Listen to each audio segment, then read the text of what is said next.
Good evening once again. I am Amar Damle, welcoming you in Setu's Carnival. Now today's session we would be specifically talking and specifically speaking about what are the various career options available after graduation. Session का link पकड़ते हुए मैं बात कर रहा हूँ. पिछले session में हमने ह्यूमैनिटीज के करियर ऑप्शंस के बारे में बात की थी. पिछले कुछ दिनों के विचार मंथन के बाद में मैंने एक रिसर्च पेपर पढ़ा. रिसर्च पेपर बोलने से अच्छा एक पब्लिकेशन पढ़ा. AISHE शायद आप लोग परिचित होंगे, all India survey of higher education, and this is being conducted by government body, माने ministry of health and education को कंडक्ट करती है. हिंदुस्तान भर के जितने भी यूनिवर्सिटीज है, जितने भी कॉलेजेस हैं, गवर्नमेंट कॉलेजेस है, एसोसिएटेड एफिलिएटेड कॉलेजेस है, डीम्ड यूनिवर्सिटीज है, इन सब का डेटा हायर एजुकेशन का वो कलेक्ट करते हैं. It is mandatory and compulsory for all the institutions to go in like this. मतलब ये सबमिट सबको करना पड़ता है, हर साल हम भी करते जैसे. तो ये AISHE का 2018-19 का जो डेटा है पब्लिश किया हुआ, वो मेरे पढ़ने में आया और उसके कुछ डिटेल्स मैं आपके साथ शेयर कर रहा हूँ. To begin with, total pass out student का जो टर्नआउट है, या टर्नआउट जिसको हम बोलेंगे कि जो स्टूडेंट्स ऑलरेडी पास आउट हो चुके हैं, वो कितनी संख्या में, ये थोड़ा सा हम समझते हैं. तो सबसे ज्यादा highest number of students who have passed out with the maximum percentage is humanities और आर्ट्स के स्टूडेंट्स हैं. 19.99 lakh students in India pass out every year. मतलब लास्ट ईयर का डेटा मैं बोल रहा हूँ, शेयर कर रहा हूँ. ऐसे ही लगभग सभी पिछले 8-10 साल के जो उनके डेटाज है, 2010 से इन्होंने कलेक्ट करना शुरू किया, तो पिछले 10 साल का डेटा जो है वो लगभग इसी परसेंटेज में है. Maximum number of students passing out is art students, that is BA, graduation BA जो इन्होंने किया है. मैंने प्रायोरिटी ये समझी कि सबसे पहले मैं उन स्टूडेंट्स के बारे में बात करूं जो बहुत बड़ी संख्या में उपलब्ध है. अब ये ऐसा है कि करीब करीब 20 लाख विद्यार्थी हिंदुस्तान में हर साल आर्ट्स का एजुकेशन लेते हैं. तो मुझे ऐसा लगता है कि आज का जो हमारा सेशन है, ये सेशन स्पेसिफिकली और स्पेशली ह्यूमैनिटीज या आर्ट्स से एसोसिएटेड जो उन्होंने ग्रेजुएशन किया है उन स्टूडेंट्स के लिए रहेगा.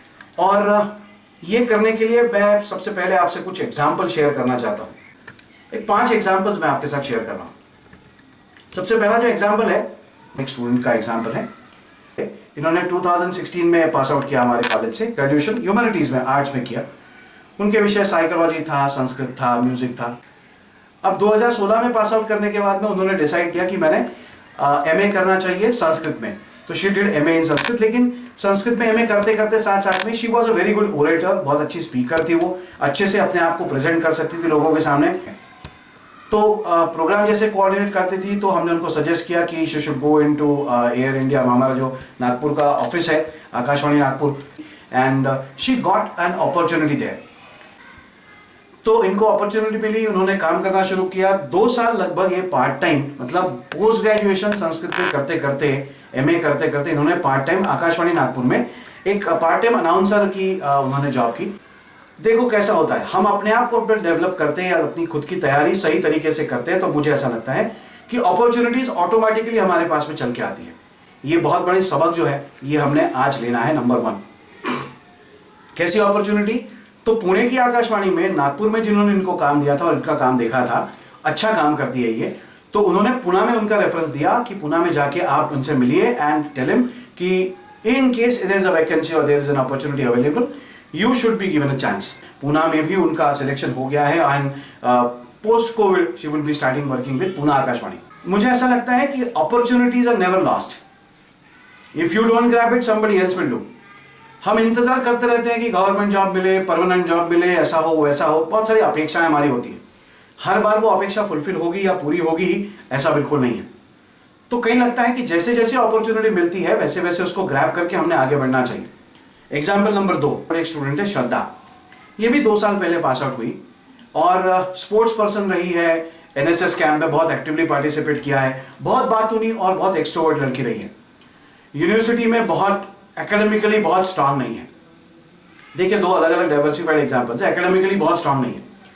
ये जो लड़की है, पिछले साल इस लड़की ने, मतलब वंडरफुल चीज ऐसी कि उसने हिंदी में MA करने का डिसाइड किया. She took an admission and she started pursuing post graduation in Hindi. लेकिन हिंदी में MA करते करते साथ साथ में simultaneously she started moving out. उनको टूर करना अच्छा लगता है, लोगों के साथ मिलना जुलना अच्छा लगता है, बाहर जाना अच्छा लगता है, अलग अलग जगहें देखना अच्छा लगता है. तो श्रद्धा ने क्या किया, पिछले साल वो अपने परिवार के साथ में कहीं टूर पे गई थी, तो वहां से सब डेटा कलेक्ट करके I, see how we can perform and how we can and what we can do further. उन्होंने क्या किया, लेकिन सेल्फ एम्प्लॉयमेंट की तरफ उन्होंने एक कदम धीरे से आगे बढ़ाया। क्या बढ़ाया, पिछले साल लगभग 3 से 4 उन्होंने अलग अलग टूर्स ऑर्गेनाइज किए। जैसे हम जानते हैं, बाकी बहुत सारे ट्रैवल्स आपके सामने अवेलेबल है, ये सारे लोग भी आप लोगों को पूरा बुकिंग करके, ये करके, वो करके, सब चीजें असेंबल करके आपको ले जाते हैं, ठीक है। अब ऐसा हुआ कि श्रद्धा ने भी 3 टूर ऑर्गेनाइज किए and she was very successful in that, people were very happy with that. मुझे ऐसा लगता है कि ये 2 एग्जाम्पल, एक एकेडमिकली बहुत स्ट्रांग और एक academically comparatively not that strong, ऐसे दोनों लड़कियों का एग्जाम्पल है। लेकिन जिनको पढ़ने की आगे इच्छा है, not necessarily everybody would become an entrepreneur, है ना। 100 में से 15 लोग अपने आप को खुद को बिजनेस में डाल के या काम करके लोगों को एम्प्लॉयमेंट देते हैं, बचे हुए 85 लोग जो है वो जॉब करने के लिए जाते हैं।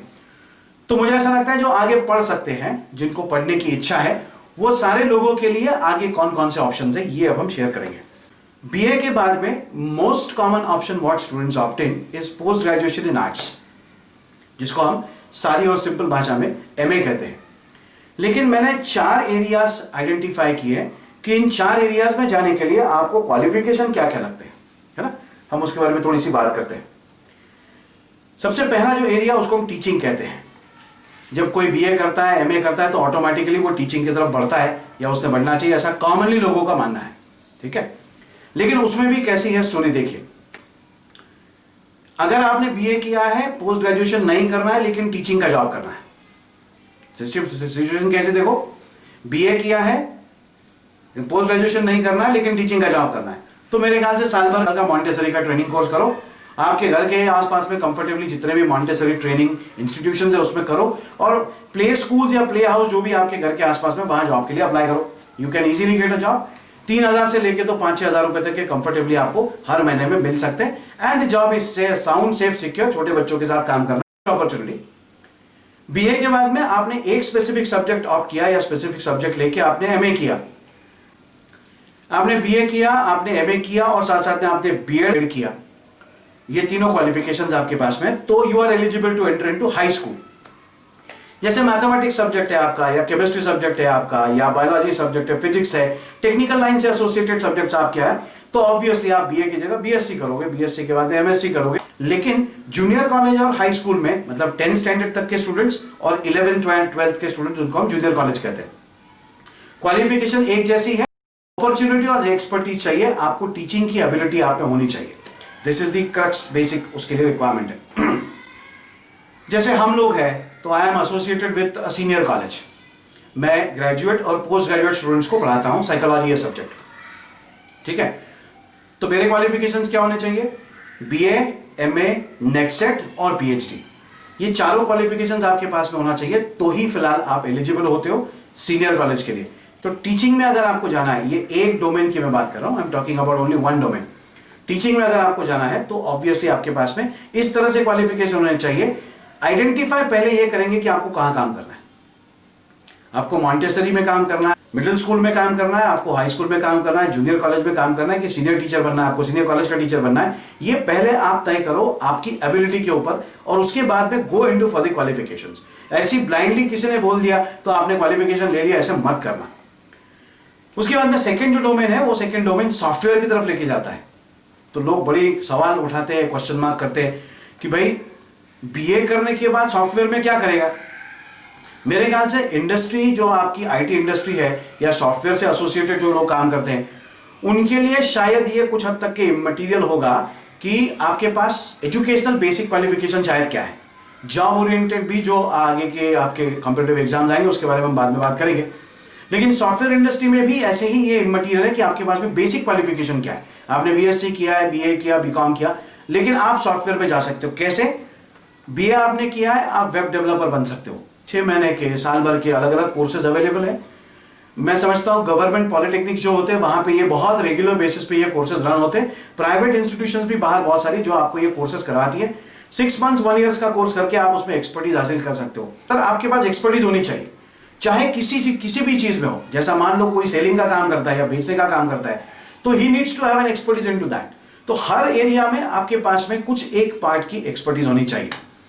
तो बीए किया आपने वेब डेवलपर का काम कर रहे हो, बीए किया आपने डिजिटल मार्केटिंग का काम कर रहे हो, बीए किया आपने सॉफ्टवेयर टेस्टिंग का काम कर रहे हो, बीए किया आपने डेटा एंट्री ऑपरेटर या बैक ऑफिस का जो काम है वो भी आप कर सकते हो। बीए करने के बाद में इवन आप किसी फार्मेसी के शॉप में भी अप्लाई कर सकते हो। मतलब you need to identify the opportunities available around you. Obviously sales and marketing का काम तो आप 100% बीए करने के बाद कर ही सकते हो।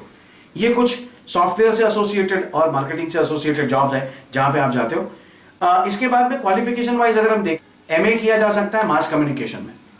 अब मास कम्युनिकेशन में जो एमए करता है उसके लिए अपॉर्चुनिटी क्या क्या अवेलेबल है देखिए।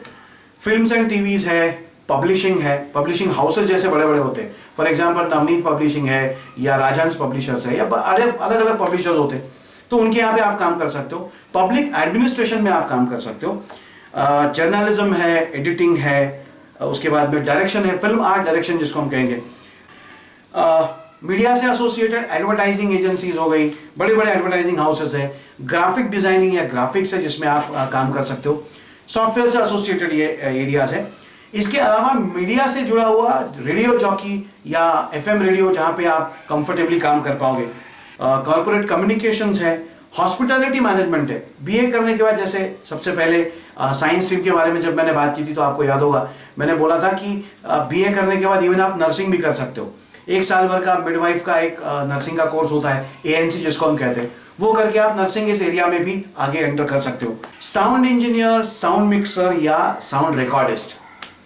अगर संगीत में रुचि है, आप कुछ इंस्ट्रूमेंट बजाते हो, तो I am sure the opportunity in future is much more. अपने आप को प्रोजेक्शन कैसे करना है ये थोड़ा सा देखने की कोशिश करेंगे। तो पहला टीचिंग हो गया, दूसरा सॉफ्टवेयर हो गया, तीसरा मीडिया हो गया, चौथा जो एरिया जिसको हम बैंकिंग, इंश्योरेंस एंड फाइनेंस कहते हैं। अब बैंकिंग में एंटर करने के लिए इसके पहले भी मैं बात कर चुका हूं कि आईबीपीएस के थ्रू ही आपको इसकी एंट्री होती है।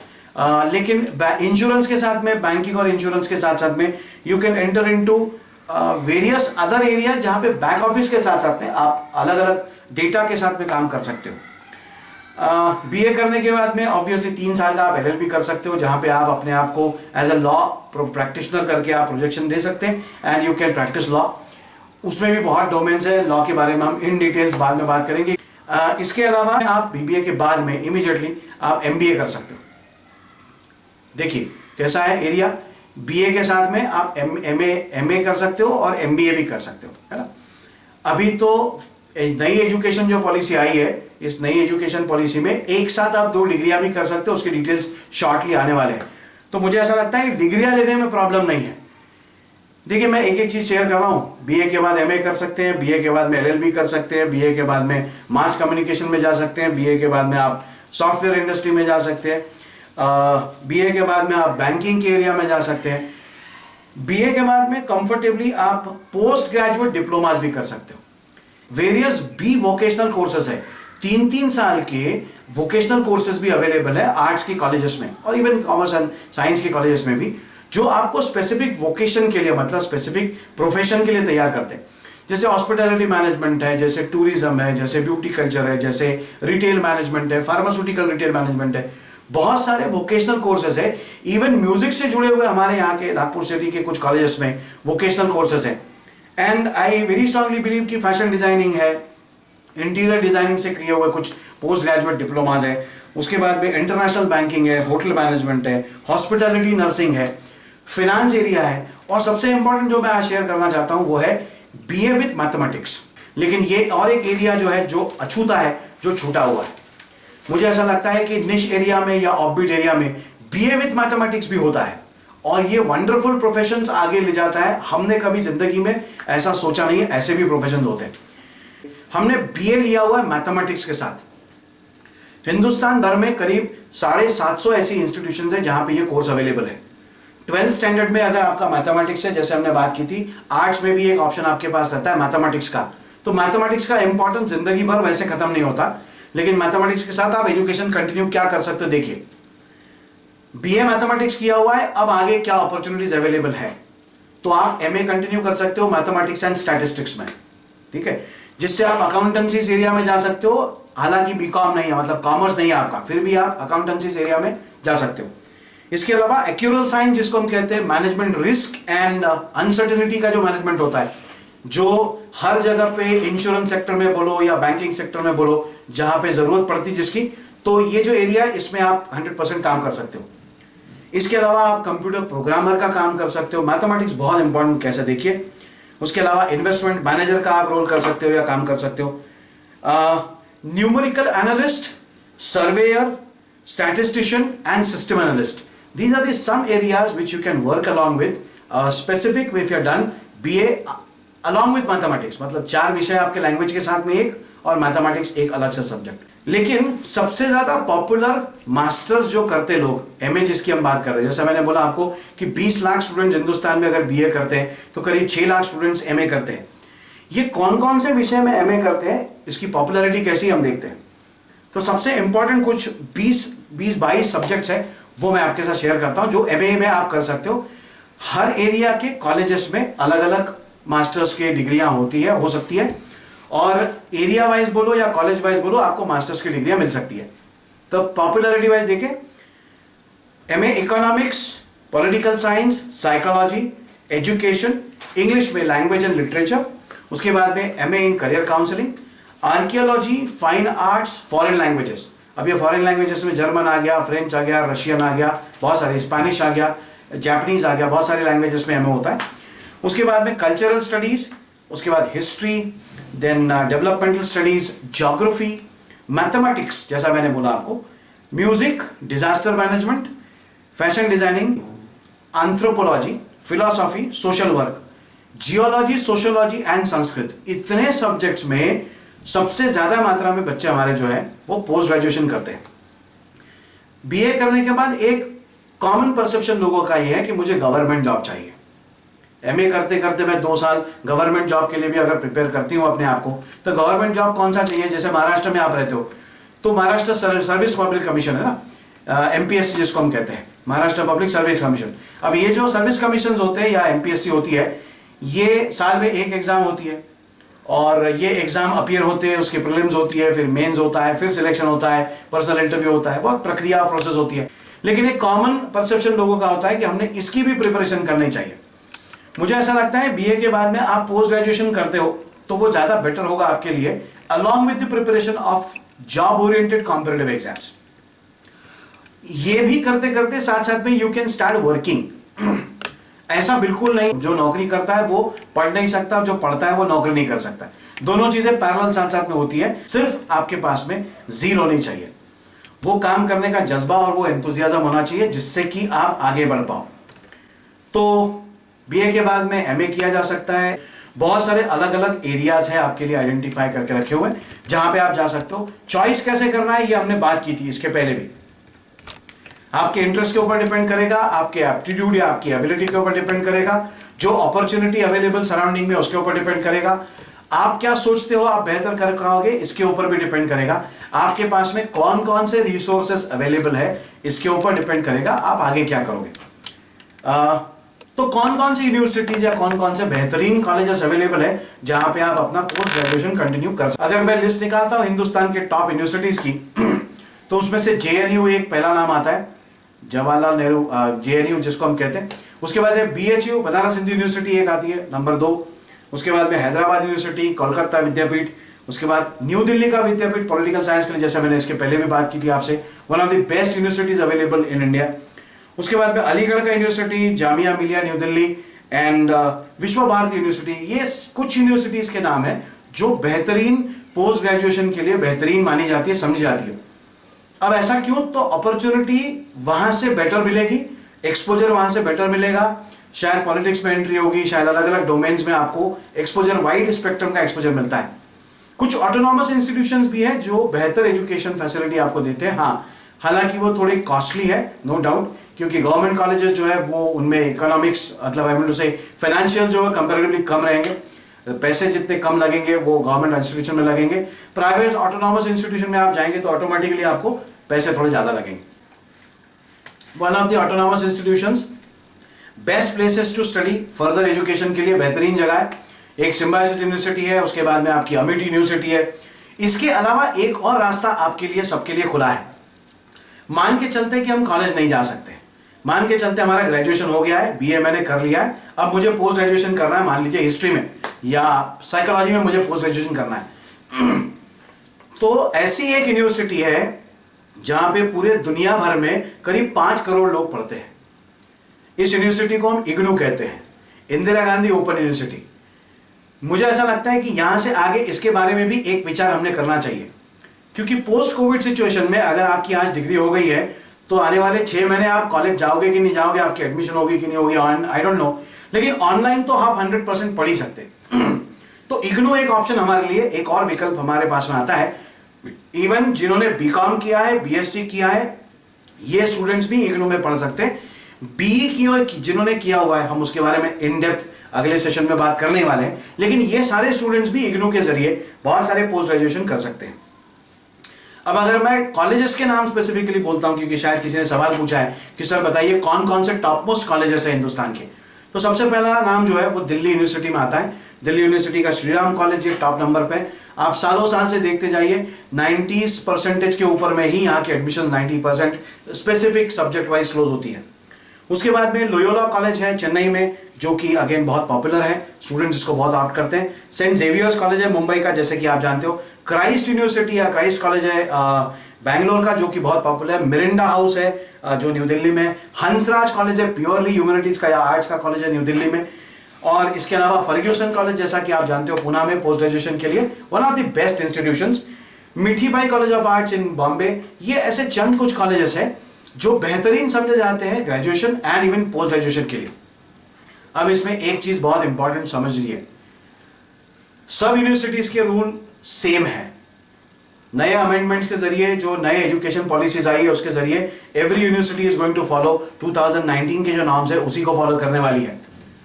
किसी भी डोमेन में ग्रेजुएशन किसी ने अगर किया है और वो एमए करना चाहता है किसी भी यूनिवर्सिटी में किसी भी सब्जेक्ट में, तो वो 100% कर सकता है।